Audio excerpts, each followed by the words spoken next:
Hi guys, it's Heather with Murray's Home for Wayward Chickens, and I wanted to give you an update from an old video I posted about dust baths. It is springtime, and the chickens need their dust bath, which is hard to do when the ground is wet. So I had previously recommended one of those turtle sandboxes that you can fill, but the best thing to use are ashes.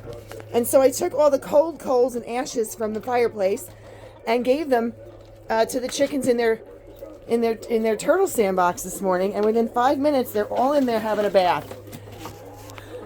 That helps to keep lice and mites off of them, and ashes actually suffocate lice and mites, which is even more effective than dirt, but the dirt is pretty effective. So if you see your chickens digging holes in the ground and throwing dirt all over, it's to give themselves a bath, because the dirt absorbs the oil on their feathers. That's how you can have a beautiful white chicken stay so clean. She's dusty now, but it dries up the oils on their feathers, and then they can preen themselves. I put this at 3 minutes ago, and they're going nuts. They're having their spring bath, and they're so happy.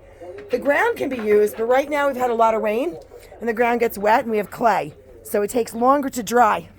Also today, we're building a new fence. We're going to block off the chicken run and make it a little bit smaller, because they have all of this space here, plus the stuff on the other side I just walked away from. And we have netting. We're going to put netting from the top of that rail with wire cable down to the post here to protect the chickens from hawks. We are also using hardware cloth instead of chicken wire, because hardware cloth is thicker and heavier, and foxes, raccoons, and fishers cannot chew through it. This is hardware cloth. This is great goat fencing, but small little weasels can still get through it. Nothing gets through this, and it's a lot heavier and more sturdy than, say, the chicken wire that comes on regular runs. It's like a vinyl plastic, and if I pull hard enough on it, I can snap a piece of it. So vermin, rodents can get right through it. Of course, it's going to make a liar out of me now, but you can easily break it. This is not strong enough. Hardware cloth is.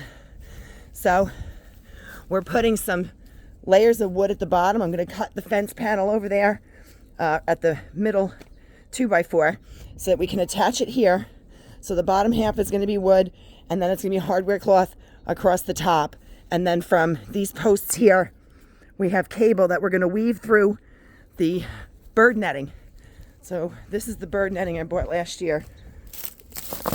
I got rolls and rolls of it. It's deer fencing, but it will also help to keep the hawks out. So this entire area is going to be netted on the top, and we've decided that in order to also keep the the predators out, we have not been able to safely protect our chickens. They're outsmarting us. Well, we're electrifying the fence. So that's just going to take some wires with ground that stick off the fence. We're going to run the electrical wire along the bottom for the small animals.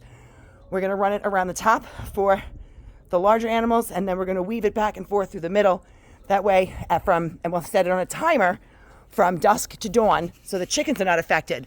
But at night, when we're sleeping, and that's when the nocturnal predators come out and do their damage, if they try to cross the fence or climb it, they're going to get zapped. It won't kill them, unfortunately, but if they get zapped enough times, they will stop trying to come in. We've also been running a talk radio program in the bump out all night long and all day long, hoping that as the voices change and it sounds like people are around, that the animals will stay out.